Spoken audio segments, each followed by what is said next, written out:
오늘도 이렇게 에베소서 2장에 있는 이 말씀을 통해서 또 하나님께서 주시는 은혜를 우리가 함께 나누기를 원합니다. 이 에베소서는 옥중 서신으로서 이 바울이 로마에 2년 동안 갇혀 있으면서 기록한 그런 서신이죠.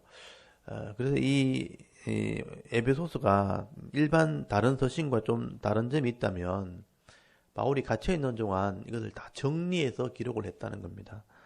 그래서 바울이 교회가 무엇인가, 이 교회에 대한 중요성을 정리를 해서 기록을 했기 때문에 이것을 교리 서신이라 우리는 보통 그렇게 이야기를 하게 됩니다. 그 교리 중에서도 교회가 무엇인가, 교회론에 대해서 기록을 한 것입니다. 그래서 우리가 어제도 이 1장에서 말씀을 드렸지만 이 에베소 1장에는 하늘에 속한 신령한 복을 이제 설명하셨죠. 이 교회가 받은 복을 얘기하는 것이죠. 하나님의 구원 계획, 이 복음을 얘기하는 겁니다. 그래서 1장에서부터 하늘에서 주시는 하늘에 속한 신령한 복 8가지가 바로 우리 구원에 대한 얘기입니다. 창세전에 우리를 택하셨고 예정하셨고 아들이 되게 하시고 예수의 핏값으로 속량하시고 지혜와 총명을 넘치게 하시고 그 구원의 비밀을 알게 하시고 성령으로 인치시고 성령으로 보정하심으로 하나님의 기업이 되게 하셨다. 이게 다 정리하면 교회의 복, 하늘에 속한 신령한 복이라는 겁니다. 구원을 얘기하는 것이죠. 그리고 이 교회가 바로 예수 그리스도의 몸이 되었다. 우리 교회의 머리가 되신 분이 바로 예수 그리스도다. 예수님을 교회의 머리라고 처음으로 표현한 사람이 바로 바울입니다. 그래서 교회는 예수님의 몸이고 또 예수님은 교회의 머리가 되신 분이라. 그리고 오늘 2장에서 이런 교회가 어떻게 그러면 시작이 되었는가? 교회의 출발과 그 존재 가치에 대해서 2장에서 설명을 하게 됩니다. 그래서 여러분 2장 1절에서 10절까지 보시면 교회가 어떻게 이 땅에서 존재하게 되었는가? 여러분 2장 1절에 보시면 그는 하나님이고요. 하나님은 허물과 죄로 죽었던 너희를 살리셨도다. 이 교회의 출발은 죄와 죽음에서부터 출발합니다. 원래 이 모든 인간들, 모든 사람들은 죄로 말미암아 죽었던 존재입니다. 이 과거형이에요. 이미 죽었던 존재들이라. 이게 영적인 죽음을 의미하는 겁니다. 아담과 하와가 하나님의 언약을 어길 때부터 영생에서 이미 끊어진 존재, 죄로 말미암아 벌써 죽었던 존재였다. 그래서 인생에서는 고통 속에서 헤매다가 영원한 죽음, 이 지옥에 들어갈 수밖에 없는 그런 존재가 바로 사람들이었습니다. 그래서 바울은 그 모습을 2절에 설명을 하고 있죠. 여러분 2절부터 보시면 그때의 과거형이죠. 그러니까 예수 믿기 전에, 구원받기 전에 말이죠. 그때 너희는 그 가운데 행하여 이 세상 풍조를 따르고 공중의 권세 잡은 자를 따랐으니 곧 지금 불순종의 아들들 가운데 역사하는 영이라. 이런 영을 따랐는데 그게 사탄입니다. 여러분 예수 믿기 전에 우리는 하나님도 몰랐고 예수도 몰랐기 때문에 죄 가운데 살았다는 거예요. 그리고 우리 영혼, 우리 마음이 누구를 이렇게 따라다녔는가? 우리 영혼이 하나님을 몰랐으니까 공중의 권세 잡은 자, 사탄을 따라다녔다는 거예요. 그래서 불순종 아들 가운데 역사하는 이 영, 바로 사탄을 따라다니는 그런 존재였다는 것이죠. 그래서 우리 조상들, 또 우리 모든 인류가 예수를 알기 전에는 사탄이 그냥 끄는 대로 끌려다니는, 그래서 우상을 섬기고 미신을 섬기고 또 무당의 말을 들을 수밖에 없는 그런 존재였다는 것입니다. 그래서 이런 풍속을 가지고 이 종교적인 전통을 만들기도 하고 이걸 문화라 그러면서 다 귀신을 따르고 우상을 따르는 그런 삶을 살았던 존재입니다. 지금도 마찬가지죠. 예수를 모르는 사람들, 예수 믿지 않는 사람들은요, 아무리 과학이 발달하고 뭐 IT 시대가 되었다, AI 시대가 되었다 해도 여러분 예수 알지 못하면 이런 미신을 믿고 살아갑니다. 집에 부적을 이렇게 붙여놓고 또 명태를 집에 걸어놓기도 하고 염주를 차에 걸어놓고 다니는 것은 다 우상을 섬기는 그런 미신을 섬기는 마음 때문입니다. 우리나라도 옛날에 우상을 섬기는 그런 삶을 살았다는 거죠. 그런 문화를 다 이제 가지고 있는 겁니다. 지금도 시골에 가면 마을마다 큰 나무들이 입구에 다 있죠. 그리고 천하대장군, 지하의장군 그래가지고 마을을 지켜주는 수호신이라 그러면서 나무를 세워놓고 또 그 나무에 줄을 걸어놓고 제사를 드리기도 하고 농사를 지을 때 뭐 산에 가서 약초를 캘 때도 배를 타고 나갈 때 땅의 신, 무슨 바다의 신, 산의 신들 이런 신들에게 제물을 바치고 절을 하고 제사를 드렸던 사람들이 우리 조상들이었습니다. 또 조상을 잘 모시면 또 이렇게 복을 받는다 그래가지고 묘자리를 보러 다니기도 하고요. 죽은 조상을 지금도 제사를 하고 있고 뭐 절기를 만들어 놓고 동지에는 팥죽을 먹고 무슨 보름에는 오곡밥을 먹고 추석이 되면 달을 보고 기도하고 이 모든 것이 다 이 사탄을 섬기고 귀신을 섬기는 문화라는 것입니다. 어느 나라 어느 민족 할 것 없이요 다 우상을 섬기고 귀신을 섬기고 있습니다. 다른 나라 가도 마찬가지입니다. 그래서 고대 유적지를 가보면요 수많은 신을 섬겼던 흔적들이 지금도 그대로 남아있는 것을 보게 되죠. 아마 저와 여러분도 마찬가지입니다. 우리가 예수를 믿지 않았다면 지금도 똑같은 삶을 살고 있을 것입니다. 지금도 뭐 이사를 갈 때 날을 잡아야 된다. 그리고 뭐 오늘의 운세 이런 것도 보고 하늘신, 달신 보고 어려울 때마다 기도하고 그렇게 살아갈 겁니다. 영혼이 죽었기 때문에 우리 영혼이 사탄에게 끌려가는 그런 인생이었다는 겁니다. 그리고 3절에 보시면요. 예수를 믿기 전에 우리는 다 욕심에 끌려가는 인생들이라. 여러분 전에는 예수 믿기 전이죠. 전에 우리도 이 성도들도 마찬가지입니다. 전에 우리도 다 그 가운데 우리 육체의 욕심을 따라 지내며 육체와 마음에 원하는 것을 하여 다른 이들과 같이 본질상 진노의 자녀였더니 이게 원래 우리 모습이라는 거예요. 전에 예수 믿기 전에 우리는 육체의 욕심을 따랐고요. 육체의 마음에 원하는 것을 자제하지 않고 살았던 사람들입니다. 그래서 자기 자신만 위해서 살면서요. 사람들을 미워하고 또 욕을 하고 살인을 하고 내가 억울하면 복수하고 저주하면서 그런 것을 당연한 것처럼 여기며 살았던 사람들이 우리의 모습이었다. 그래서 폭력을 행하고 엄행을 행하는 것을 부끄러워하지 않고요. 하나님을 두려워하지 않는 삶을 살았던 것이 예수 믿기 전에 우리의 모습이었다는 겁니다. 그래서 예수 믿기 전에는 이런 육체의 욕심 그리고 마음의 욕심을 따라 살았던 존재 이게 원래 우리의 모습이죠. 여러분 이런 자들이 결국은 생명을 주신 하나님께서 우리가 이런 삶을 살아가는 것을 볼 때 다 죽음에 이를 존재다. 사형에 해당하는 사람들이라. 그래서 여러분 3절의 끝에 나오죠. 본질상 우리는 원래 진노의 자녀. 그러니까 저주를 받을 수밖에 없는 그런 사람들이었다. 이 본질상이란 말이 뭐냐면 날 때부터 원래부터 이런 죄로 태어났던 자들이라. 그래서 태어나면서부터 본질상 우리는 진노의 자녀, 심판받을 존재, 죽을 수밖에 없는 존재다. 그렇게 말하죠. 이게 교회의 원래 모습이었습니다. 오늘 저와 여러분도 태어나면서부터 가만두면 그냥 이렇게 진노를 받을 수밖에 없는 존재였다는 것이죠. 그런데 여러분 하나님께서 이런 진노의 자녀를 살리기로 작정을 했다는 거예요. 그래서 하나님의 계획이 이런 진노의 자녀, 죽을 수밖에 없는 존재를 살리기로 했다. 그렇게 작정하셨고 예정하셨고 선택하셨다는 거죠.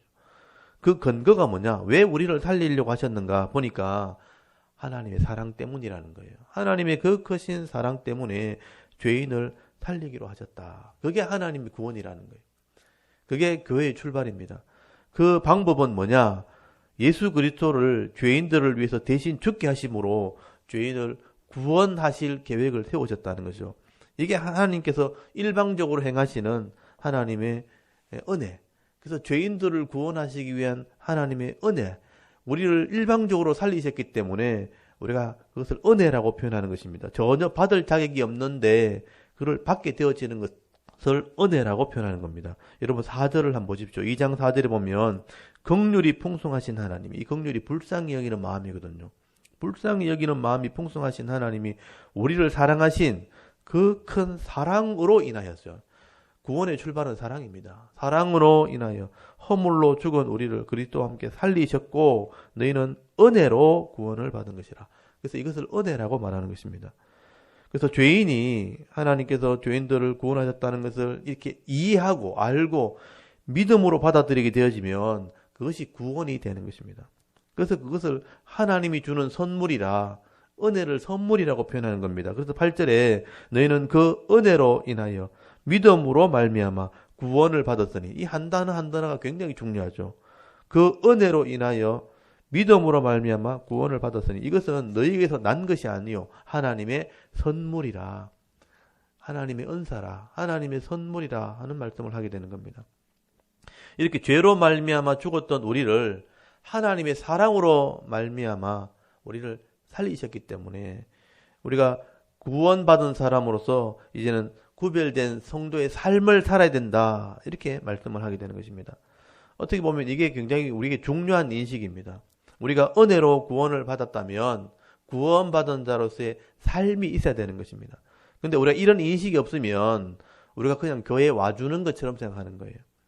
내가 예수 믿어주고 교회에 한번 이렇게 와주면 되는가 보다, 그렇게 우리가 착각을 할 때가 있다는 것입니다. 우리가 세상에 어려움 당한 사람들이 무슨 산에 가서 우리 이렇게 절에 가서 이렇게 시주 한번 하고 안식을 얻는 것처럼, 그냥 무당 찾아가서 위로의 말 한마디 듣는 것처럼, 우리가 똑같이 세상을 살면서 어려울 때 그냥 교회에 한번 와서 예배 드리면, 내가 예배 드려주면 마음에 그냥 위로가 되는 것처럼 이렇게 착각한다는 거예요.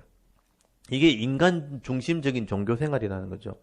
여러분, 하나님께서 보실 때는요, 우리가 믿어주고 교회에 와주는 것이 아니고요, 하나님께서 믿게 했고 죄에서 건지셨기 때문에 우리가 죄의 모습으로 살면 안 되는 거예요. 구원받은 사람으로서의 삶이 반드시 있어야 되는 것입니다. 이걸 제가 좀 비유로 말하면요, 물에 빠진 사람을 이렇게 건져 주었더니 깨어나서 하는 말이, 내가 다시 한 번씩 나올게요 하면서 내가 한 번씩 나올게요, 물에 다시 들어간다는 거예요. 물에서 건져주면 다시는 물에 안 빠지려고 막 애를 써야 되는데, 또 깨어나더니만 한 번씩 나올게요 그러면서 물에 다시 들어간다면, 그거는 참 어떻게 보면 정신 나간 사람 아니면 아무 생각이 없는 사람입니다. 그래서 물에서 건진받은 사람은 다시는 물에 빠지지 않으려고 애를 써야 되는 거예요. 그게 죄에서 건진받은 사람의 생각이 돼야 되는 겁니다. 그리고 이왕이면 열심히 더 행복하게 살려고 애를 써야 되는 것입니다. 그래서 여러분, 바울은 11절부터 22절까지 구원받은 성도는 어떤 존재가 되었는가, 완전히 구별된 존재, 그리고 하나된 존재, 죄에서 구별된 존재라고 설명합니다. 그래서 11절부터 보시면, 그러므로 생각해보라, 여기 이 단락이 나눠지죠. 구원받은 사람이라면, 은혜를 받은 사람이라면 한번 생각해봐라. 뭘 생각해야 되는가? 우리가 죄에서 구원받은 사람들은 이제 개인이 삶이 아니고 이제는 한 가족이 되었다. 구원받은 사람이라면 온 세계에 있는 사람들이 다 이제는 한 가족이 되었다. 공동체가 되었다. 하나님의 자녀가 되었다 하는 얘기를 하게 되는 겁니다. 그래서 11절부터 이제 유대인의 중심, 이 사람들이 유대인들이기 때문에 유대인들의 개념을 가지고 설명을 하게 되는 것이죠. 이제는 이방인들이 유대인들과 하나 되었다, 이런 식으로 설명하죠. 유대인의 관점에서 볼 때 이방인들은 할례를 받지 않는 사람들이에요. 유대인들이 할례를 받은 사람이기 때문에 유대인들의 관점에서 볼 때 이방 사람들은 무할례자들이라, 무할례자들이라고 조롱을 받던 사람들입니다. 그리고 12절부터는 보시면요, 언약한 이스라엘 백성의 입장에서는 이방인들은 언약 밖에 있는 사람들이죠. 그래서 심판을 받을 사람들이라, 소망이 없는 자들이라, 그런 생각을 했다는 거죠. 근데 12절부터 전에는 구원관을 멀었던 사람들이 다 예수를 믿게 되었으니 이제는 그리스도의 피로 가까워지게 되었다. 이 죄의 담이 허물어져서 이제는 하나 되게 되었다. 바울은 그렇게 설명하게 되죠. 어느 사람이든, 어느 나라 사람이든, 유대인이든, 이제 이방인이든, 한국 사람이든, 아프리카 사람이든, 이제는 예수를 믿게 되어지면, 이제 예수님의 구원 안에서 우리는 이제 하나 된 존재가 되었다. 이 교회의 모습을 설명하는 겁니다. 그래서 여러분 19절 한번 보십시오. 그러므로 이제부터 너희는 외인도 아니요, 나그네도 아니요, 오직 성도들과 동일한 시민이요, 하나님의 권속이라. 이게 교회의 모습입니다. 그래서 어느 나라 사람 관계없이요, 이게 예수를 믿게 되어지면 하나님의 시민이 되는 거예요. 하나님 나라의 시민이 되기 때문에 그것을 하나님의 권속이라는 표현을 쓰게 되는 것입니다. 그래서 우리가 구원받은 사람이 제일 먼저 생각해야 될 것이, 모든 구원받은 사람은 이제는 성도, 거룩한 무리라는 뜻이거든요. 이제는 거룩한 무리가 되었고, 이제는 동일한 하나님의 나라 시민이 되었고, 하나님의 권속, 이 권속이란 말이 패밀리란 뜻이거든요. 가족이란 뜻입니다. 이제는 우리는 가족이 되었다. 그래서 이 바울이 이것을 좀 다른 건물로 비유하자면 하나님의 성전이 되어져서 함께 지어져 가는 존재, 진행형이죠. 함께 계속 하나님 나라까지 지어져 가는 존재가 되었다. 이걸 교회를 표현하는 말입니다. 20절에 보시면요. 너희는 사도들과 선지자들의 터 위에 세우심을 입은 자라. 그리스도 예수께서 친히 모퉁이 돌이 되셨느니라. 예수님 때문에 우리가 구원받았으니까 건물의 기초돌, 모퉁이 돌이 바로 예수님이라는 거예요. 그리고 그 예수님을 중심으로 그 안에 건물마다 서로 각자가 연결하여서 주 안에서 성전이 되어가고 너희도 성령 안에서 하나님이 거하실 초소가 되기 위하여 그리스도 안에서 함께 지어져 가느니라. 지어져 가는 존재. 함께니까 모든 성도들이 이제는 하나님이 거하시는 성전으로 지어져 가는 존재, 건물로 비유하는 것이죠. 사도 바울은 이 구원받은 성도들의 모임, 이 교회를 설명할 때 제일 먼저 설명하는 것이 이제 모두가 하나가 되었다는 것입니다. 하나님의 권속이 되었고 하나님의 가족이라. 이것을 건물로 비유하면 사도들의 터 위에 예수 그리스도가 모퉁이 돌이 되셨고 성도들은 이제 함께 연결되어져 가는 성전이 되어져 가는 그런 존재가 되었다라고 말씀을 하게 되는 것입니다. 이 땅에서는 이제 완전하지는 않지만 성도 한 사람 한 사람이 함께 이제 공동체를 이루어 나가는 존재, 그게 바로 교회다라고 설명을 하는 것입니다. 그래서 우리가 함께 모이는 것이죠. 그래서 함께 모여서 예배를 드리기도 하고 섬기는 삶을 살게 되는 것입니다. 그래서 이 교회에서 서로 다른 사람들이 모여서 예배를 드리고 서로 부족함을 채워주고 섬기는 존재, 그게 바로 교회가 되는 것이죠. 근데 사람이 완전하지 않기 때문에요. 이런 교회 공동체가 모이면 여러 가지 이제 문제가 생기게 됩니다. 이런 분명한 신앙 고백과 이 교회에 대한 지식이 없이 그냥 교회에 오는 사람도 있다는 거예요. 이런 믿음을 가지고 오는 사람도 있지만 그냥 사람이 좋아서 교회에 오는 사람이 있습니다. 그럼 문제가 생기죠. 또 사람들이 모이니까 이런 사람들을 통해서 개인적인 욕심을 채우려고 오는 사람도 있습니다.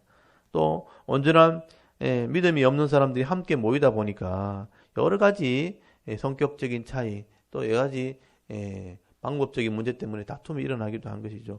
이런 여러 가지 문제가 생겼을 때 어떻게 해결해야 되는가 하는 것은 이제는 4장, 5장에 설명이 되어 있습니다.